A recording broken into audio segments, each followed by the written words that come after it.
Hello dear class 9th students, advance learner पे काम करेंगे हम। और मैं आपको साउंड पढ़ा रहा था, ठीक है ना। थोड़ा और मेहनत करनी पड़ेगी 9th वाले स्टूडेंट्स को। They should have to do the lot of work because of the fact के आपके पीछे जो 8th वाले स्टूडेंट्स हैं ना, वो बहुत तेजी से आगे बढ़ रहे हैं, ठीक है। और वो चूंकि आगे पीछे कहीं ना कहीं कंपटीशन सिमिलर लेवल पे आ जाते हैं, तो you try to go at, भागो यार, फास्ट चलो थोड़ा सा। और आज एडवांस लर्नर पे हम कमाल की चीज़ें पढ़ने वाले हैं, तैयार हो जाइए। सब के सब साउंड से रिलेटेड प्रॉब्लम्स करेंगे। और मैं आपको पहले ही प्रॉब्लम पे थोड़ा झटका देता हूँ। आपको क्वेश्चन दिया जाता है, find the maximum wavelength of the Audible sound in year. अब आपने एक तो वर्ड पढ़ा वेवलेंथ, लेकिन उसके साथ क्या था? The word is maximum wavelength. It's not only the wavelength but it will be a maximum wavelength. किसका था? Audible sound in what air? Agreed. And जब कुछ भी मेंशन नहीं है, so we are talking about human being. जब कुछ भी मेंशन नहीं है, then we are talking about human being, वरना हम मेंशन कर देंगे, ठीक है ना। क्यों? क्योंकि आपका जो ह्यूमन बीइंग का ईयर है, उसकी ऑडियो कैपेबिलिटी एंड जो अदर स्पीशीज है लाइक डॉग्स, बैट्स, उनकी ऑडियो कैपेसिटीज डिफरेंट है। तो जब भी nothing is mentioned, it means we are talking about human being. तो मैंने आपको कहा कि maximum wavelength of audible sound in case of what? Human being. यहां लिख देते हैं एक बार, बट ये कंफर्म है जब कुछ नहीं लिखा हुआ हो, it is for human being. Human being. अब आपने कहा सर ठीक है, ये हम कर सकते हैं। Speed of the sound in air it is 330 metre पर सेकंड। अब पहले कुछ चीजें जो आपके लिए बहुत जरूरी हैं, बहुत जरूरी हैं। कई बार बच्चे आके पूछते हैं, सर मैंने एक बुक में देखा था या कहीं देखा, ऑनलाइन कुछ भी, मतलब चलता रहता है बकवास। 332 मीटर पर सेकंड दे रखा था speed of the sound in year. कोई आके कहता है सर ये गलत बोल रहा है, मैंने तो बुक देखी, उसमें 340 मीटर पर सेकंड है। So the values can be 332 meter per second, 340 meter per second, it can be 300 meter per second। Range है यार, है ना। आपको अभी बहुत छोटे हो, इसलिए हमें माइंडसेट अच्छे रखने चाहिए। आपको ये ध्यान रखना चाहिए कि इस तरह के वेरिएशंस आ जाएंगे, बिकॉज एयर क्वालिटीज बहुत डिफरेंट होती हैं। आप हर जगह का एयर सैंपल लोगे ना, तो एक जैसा थोड़ी आता है। हर जगह का एयर सैंपल थोड़ा थोड़ा डिफरेंट आएगा। दैट्स वाई एक रेंज है। एग्रीड। पॉल्यूशन के लेवल की वजह से एयर का क्वालिटी इंडेक्स बदलता है। That's why these values can be different. और दूसरी चीज फिर बता रहा हूं, कई बार तो for the sake of simple calculations, जो डिफरेंट काइंड वैल्यूज हैं, जहां थोड़ी सी डिफिकल्ट हो जाती हैं कैलकुलेशंस, उनको अवॉइड करके सिंपल वैल्यूज ले ली जाती हैं। तो इस माइंडसेट से ना चलें कभी भी। माइंडसेट वो होना चाहिए कि मुझे समझना है अच्छी तरह से, है ना। मैंने बहुत क्लियरली आप सब लोगों को बता दिया। क्यों? क्योंकि ये माइंडसेट डिसाइड करते हैं आगे चल के, ये माइंडसेट डिसाइड करते हैं आगे चल के that who will go on to the path of success and who will go on to the path of failure. Failures हमेशा उन लोगों के साथ रहता है जिनके माइंडसेट्स पे नेगेटिव इंप्रेशंस होते हैं, और जिनके माइंडसेट पे पॉजिटिव इंप्रेशंस होते हैं उनको तो कभी फेलियर आसपास भी नहीं आता। वो कहता है यार 330 पे कैलकुलेट कर लेना, प्रॉब्लम होगी तो 332 पे भी कर लेंगे और 340 पे भी कर लेंगे। बिगिन तो करें, let's start, let's begin, yes we can. ये माइंडसेट आपके किसका है? ये माइंडसेट सक्सेस का माइंडसेट है। तो yes, I am talking about human being, मैंने लिख दिया और अभी हटा भी दिया कि जब कुछ भी मेंशन नहीं हो तो ये ह्यूमन बीइंग है। Speed of sound in air कितना है? 330 मीटर पर सेकंड, है ना। So speed of sound in air 330 metre पर सेकंड। और थोड़ा सा हिंट दिया आपको कि ह्यूमन बीइंग के लिए ऑडिबल साउंड जो होती है वो कहां से कहां तक? 20 hertz to 20 kilo hertz. Kilo means 10⁻3। 10⁻3 means you can say 20 into 10⁻3 hertz. This get converted into this one. Agreed? या 20,000 हर्ट्ज कर सकते। बड़ी रेंज है, 20 से 20,000, 20 to 20,000 हर्ट्ज। ओके। अब क्या होता है कि दो तरह के क्वेश्चंस आते हैं। स्कूल एजुकेशन में अच्छे मार्क्स ले आए, अच्छी परसेंटेज ले आए, उसके लिए क्वेश्चंस आते हैं दैट इज नॉलेज बेस्ड। तो वो आपसे सिर्फ पूछेगा दैट मेंशन और right the Audible sound frequency for human ear, right the Audible sound frequency for human ear. आप उठा के, याद है आपको क्योंकि पढ़ा है आपने, 20 हर्ट्ज टू 20 किलो हर्ट्ज, ये आपका लेवल है, that is going to be as school conditions. ये एनसीईआरटी एक्सक्लूसिव है, एक्सक्लूसिव प्लस नहीं है। अपने यहाँ जब मैं लिखता हूँ एनसीईआरटी एक्सक्लूसिव प्लस, तो अपन तो वहां भी एक कदम आगे चलते हैं। बट ये तो कमाल है, ये तो पता नहीं हम जिस एनटीएसईआर, जिस ओलंपियाड और आगे चल के जो बड़े सपने, उनको यहीं से पूरा करना पड़ता है। यही आपका फाउंडेशन है, यही फाउंडेशन स्टोन है, नींव यहीं रखी जानी है आपकी, है ना। तो बच्चा तैयार हो गया, अच्छा क्या होगा, गलत होगा ना, लेट्स ट्राई। तो ये तो ऑडिबल साउंड की फ्रीक्वेंसी रेंज है। अब क्वेश्चन में पूछ क्या रहा है, वेवलेंथ। तो बहुत सारी चीजों को इकट्ठा करना पड़ेगा। अब ये एप्लीकेशन ऑफ नॉलेज है कि फ्रीक्वेंसी का जो नॉलेज है उसको अप्लाई करवा के वेवलेंथ पूछा जा रहा है। फ्रीक्वेंसी का जो नॉलेज है उसको अप्लाई करवा के क्या पूछा जा रहा है, वेवलेंथ। दैट्स द सीन, यही सारी कहानी है ना। तो तैयार हो जाइए, कुछ कंसेप्ट बताता हूं आपको, ये बहुत इंपॉर्टेंट है, इन कंसेप्ट पे बहुत ध्यान दीजिएगा। आई से टू यू के formula V equals to F lambda है, ये सब लोगों को याद होता है, आपकी एनसीईआरटी बुक में दिया हुआ है, सारे बच्चे याद करते हैं और बहुत आगे तक काम आता है। बट पहले पता करो what is V, speed of the wave, speed of the wave, and in my case it is speed of the sound wave, audible sound wave. हाँ, speed of the wave, capital V is the speed of the wave, F is the frequency of the wave, and lambda is the wavelength of the wave. यहां एक character नहीं है, yes very good मेरे बच्चे, that is amplitude. इस फॉर्मूले में yes, wave का एक करेक्टर है एम्पलीट्यूड, जो डिसाइड करता है लाउडनेस को, पढ़ाया था मैंने पिछले टर्न पे। वेव का एक करेक्टर है एम्पलीट्यूड, और square of the amplitude decide करता है किसको, लाउडनेस को। फ्रीक्वेंसी डिसाइड करती है पिच को, एग्जैक्टली। हाँ, फीमेल फ्रीक्वेंसीज जो होती हैं वो ज्यादा होती हैं, तो female pitch is higher than the male pitch in case of human being. शाबाश, वेरी गुड बच्चे, बस यही करते रहो यार, ये कमाल है। तो मैंने कहा V क्या चीज है आपके पास में, V is speed of the wave, F is the frequency of the wave, and lambda is wavelength. अब थोड़ा सा जिसे कहते हैं ना कमाल की चीज को समझिएगा। फ्रीक्वेंसी ऑफ द वेव ये डिपेंड करता है सिर्फ सोर्स पर। Who is producing the wave? Who is creating the disturbance? If I am a source, तो मेरी फ्रीक्वेंसी मेरा करेक्टरिस्टिक है। Is that clear? आपको मेरी बात समझ आ रही है? समझ आ रही? जैसे सायरन है, अब एम्बुलेंस का सायरन एक डिफरेंट टाइप का होता है। आपकी डोरबेल जब बजती है उसमें भी डिफरेंट टाइप का साउंड आता है, ठीक है ना। जब आप मेटल को मेटल से टकराते हैं, तो मेटल जब मेटल से टकराता है तो खनक अलग है, दैट्स अ डिफरेंट साउंड। लेकिन स्टोन पीस से टकराता है, दैट्स द डिफरेंट साउंड। तो अब आपको ये चीज बहुत सलीके से समझनी पड़ेगी और लिख लेनी पड़ेगी इंपॉर्टेंट पॉइंट्स पे। यहां तो आपको बहुत फायदा होता है, वीडियो अवेलेबल है, कभी भी पीछे जाके देख लो, कमाल की चीज है। तो frequency of a wave depends only and only on source of the sound या source of the wave. But मैं यहां साउंड की बात कर रहा हूं, इसलिए साउंड।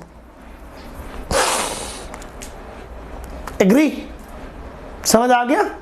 साउंड फ्रीक्वेंसी सिर्फ डिपेंड करता है किस पे, सोर्स पे।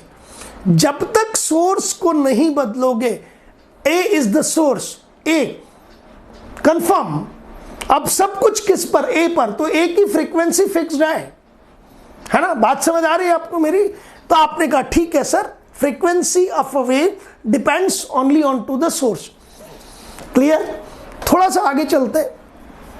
मैंने आपको कहा capital V speed of wave, it is speed of the wave. What you call it as speed of the wave. It depends only and only on to the medium of propagation. It depends only and only on to the medium of propagation. बड़ा concept है, ध्यान से समझना, big concept, be very careful. If I am speaking my child is speaking, my doorbell is creating the sound. Is that clear? A metal piece is striking onto a metal piece and it is creating the sound. There are different sources and these different sources are producing the different sounds of different frequencies. ये सब के सब different sounds को produce कर रहे हैं different frequencies की. Agree? समझ आया आपको मेरी बात? लेकिन because ये सारी sound travel कर रही हैं, suppose in ear, I am speaking, my child is speaking, doorbell is creating the sound, then metal piece is striking onto the metal piece and creating the sound, but every sound is propagating in air, suppose. Agreed? तो किसी का भी sound है, air में उसका speed 330 metre पर second है. So speed depends only on, be careful, किस पे? Speed depends only on medium of propagation. एक बार और सुनना. Suppose मैं बोल रहा हूं and my sound is propagating through air. मैं ही बोल रहा हूं but sound is propagating through water. समझ रहे हैं? मैं ही बोल रहा हूं, I am speaking, sound is propagating through air. मैं ही बोल रहा हूं, sound is propagating through water.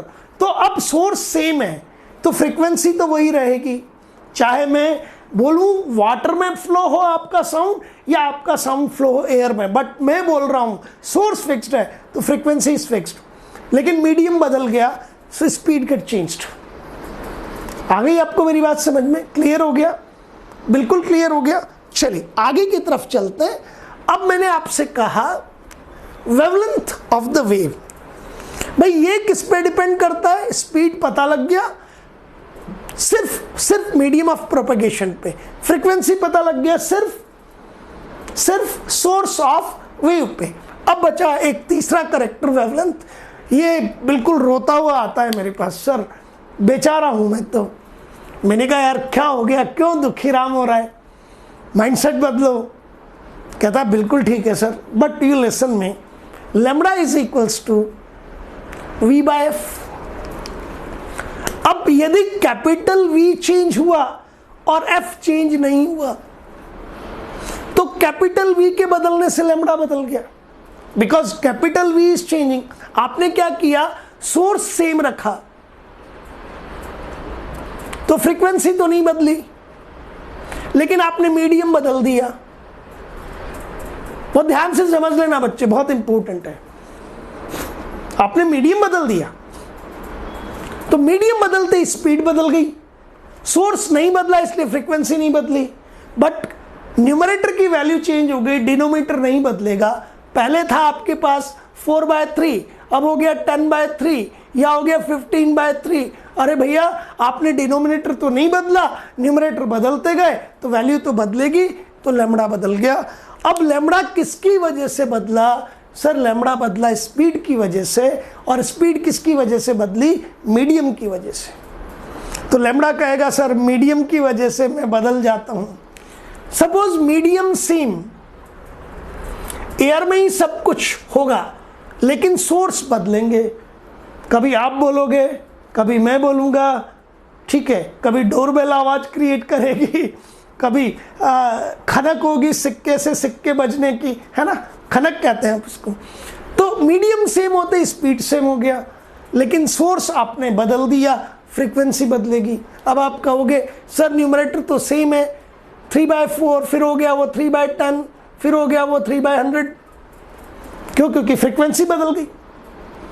तो बेचारा वेवलेंथ दोनों पर डिपेंड कर जाता है, परिस्थिति के अनुसार, depends on to the circumstances, because lambda is dependent on to the ratio of V to F. If one remains constant and another is changing, suppose keeping F constant, I am wearing capital V, then wavelength get changed out.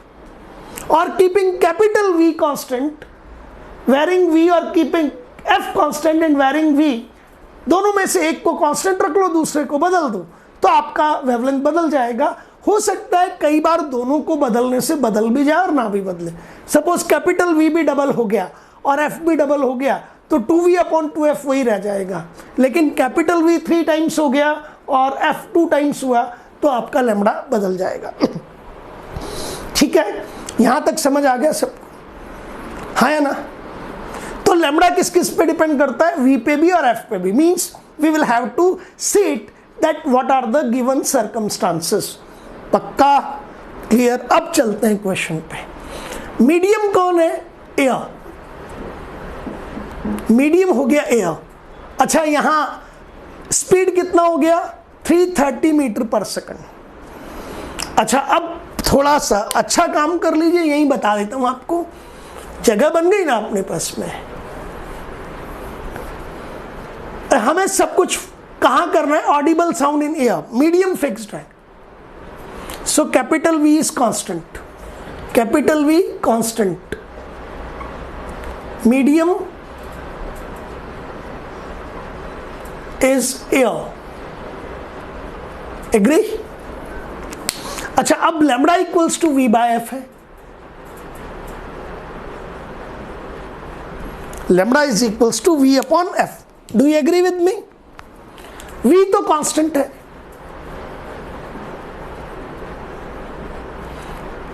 अब यदि F की value को आप minimum रखोगे, minimum, तो minimum से divide करोगे तो वैल्यू मैक्सिमम आएगी।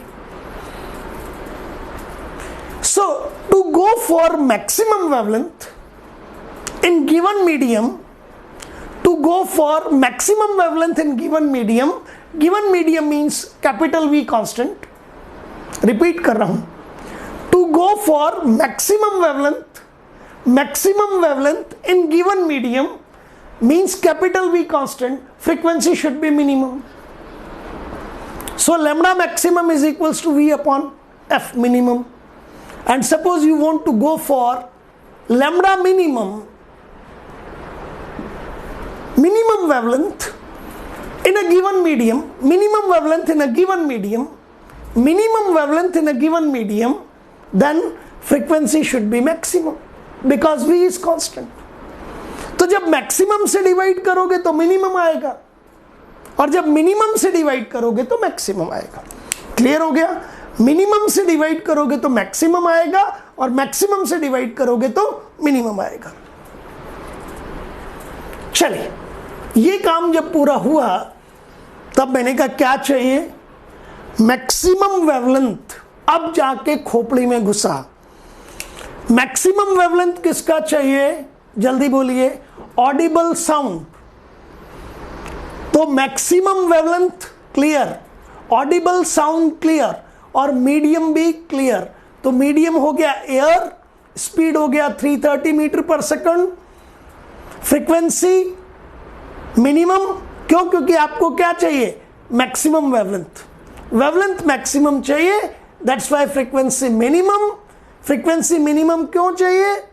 ये लीजिए, because lambda maximum should be definitely equals to capital V fixed है अपॉन F मिनिमम, और minimum frequency of audible sound, minimum it is 20 hertz. SI system, hertz means 1 by second. SI system, ये kilo hertz को बदलना पड़ेगा जब भी जरूरत पड़ेगी।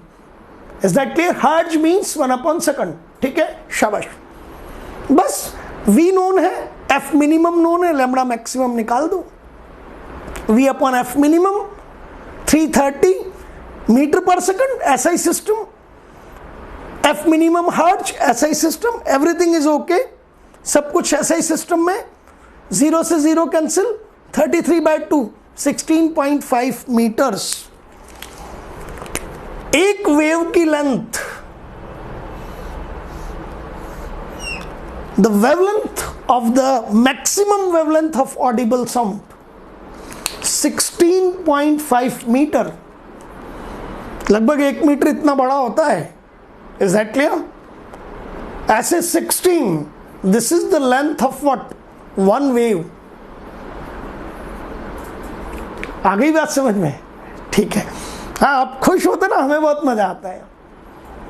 हाँ, सरप्राइजिंग है। This is the very less frequency, and because of that less frequency, wavelength is very high. Minimum frequency maximum wavelength. तो दूसरा क्वेश्चन भी इसी के साथ कर लो हाथों हाथ ही। तो अब इसको क्या कर देते हैं, क्वेश्चन नंबर 2, और मैक्सिमम की जगह क्या कर देते हैं इसको, मिनिमम वेवलेंथ।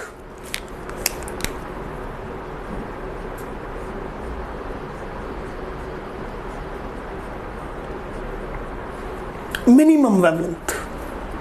अब वेवलेंथ मिनिमम चाहिए, तो वेवलेंथ मिनिमम के लिए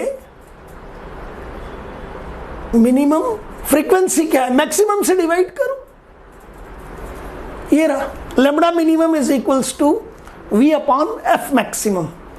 अब एफ मैक्सिमम कितना है पहले ये बताओ, 20 किलो हर्ट्ज। अब क्या होता है, जिनको कैलकुलेशंस की आदत नहीं होती वो पता ही नहीं पड़ता उनको क्या किलो हर्ट्ज है यार। हाँ मतलब मैं कह रहा हूं आप समझ गए होंगे। तो चेंज करो, किलो मीन्स 10⁻³ 1000 होता है किलो का मतलब। तो एफ मैक्सिमम कितना हो गया ऐसा ही सिस्टम के लिए, 20 × 10⁻³ हर्ट्ज, 20 × 10⁻³ हर्ट्ज।